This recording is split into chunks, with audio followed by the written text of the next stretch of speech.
महाकुंभ का मेला, जो भारतीय संस्कृति और अध्यात्म का सबसे बड़ा आयोजन माना जाता है, असल में रहस्यों और चमत्कारों से भरा होता है। इस मेले की एक अनोखी और रहस्यमयी कड़ी है महिला नागा साधु, जिनके चमत्कार और जीवन शैली को देखकर लोगों की आंखें खुली की खुली रह जाती हैं। इनके बारे में जितना कहा जाए उतना कम लगता है। महिला नागा साधुओं का अस्तित्व लोगों के लिए किसी रहस्य से कम नहीं है। यह साधियां न कठिन तपस्या करती हैं, बल्कि ऐसी दिव्य शक्तियों की धनी होती है जो आम इंसान की समझ से परे हैं। उनकी साधना और जीवन शैली इतनी गुप्त होती है कि लोग उनके बारे में बात करने से भी कतराते हैं। जब कोई साधारण महिला नागा साधु बनने की राह पर निकलती है तो उसे एक कठिन और लंबी प्रक्रिया से गुजरना पड़ता है। यह प्रक्रिया ऐसी होती है जिसे सुनकर आपके रोंगटे खड़े हो जाएंगे। यहाँ केवल इच्छा शक्ति ही नहीं, बल्कि अद्वितीय त्याग और कठोर तप की परीक्षा ली जाती है।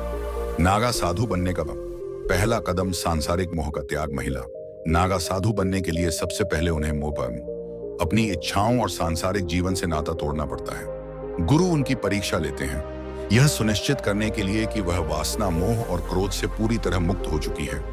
यह केवल मानसिक नहीं बल्कि शारीरिक रूप से भी परिवर्तन लाने की प्रक्रिया होती है।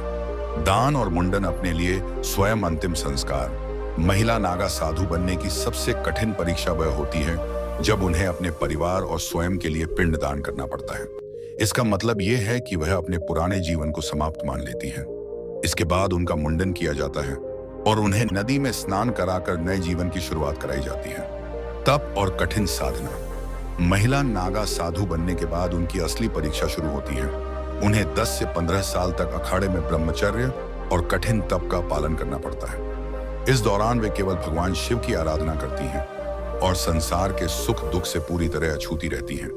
हर सुबह शिव का जाप, दिन में भोजन और फिर साधना करना ही उनका जीवन बन जाता है। महिला नागा साधुओं की वेशभूषा और रहन सहन। पुरुष नागा साधुओं की तरह महिला नागा साधु पूरी तरह निर्वस्त्र नहीं रहती।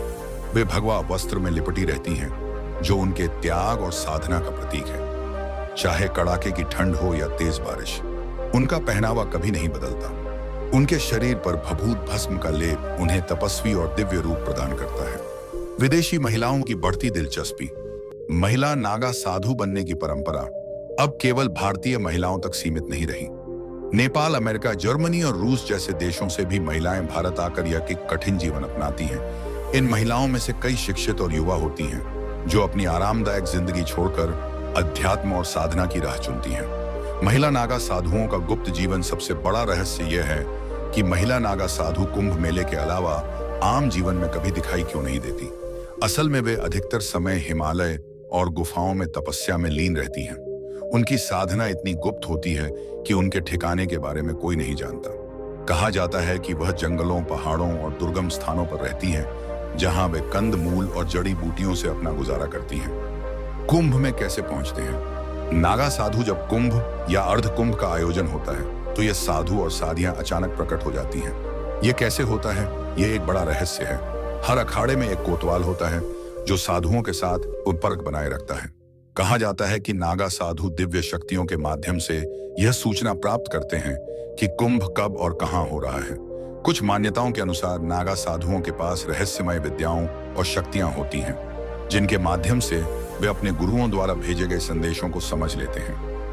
कुंभ के दौरान इनका आगमन लोगों के लिए किसी चमत्कार से कम नहीं होता। महिला नागा साधुओं की शक्ति और चमत्कार। महिला नागा साधु अपने दिव्य चमत्कारों को गुप्त रखती हैं।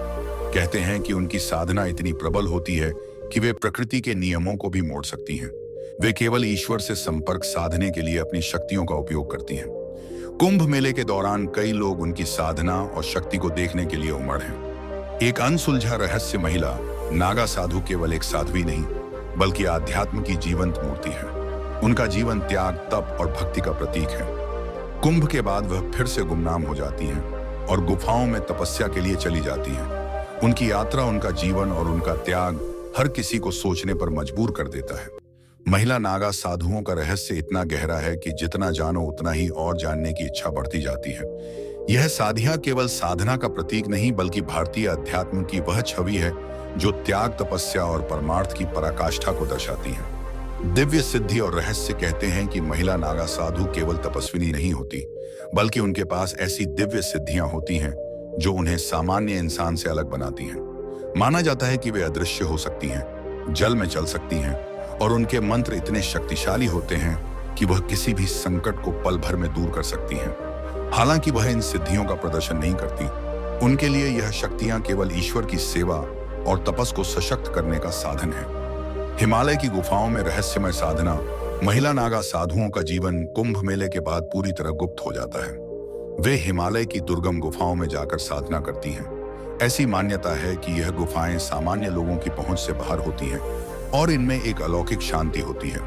यहाँ वे न केवल तपस्या करती हैं, बल्कि ब्रह्मांडी शक्तियों से संवाद करती हैं। कई सायों का कहना है कि इन गुफाओं में उन्हें अदृश्य शक्तियों का साथ मिलता है, जो उनकी साधना को और प्रबल बनाती है।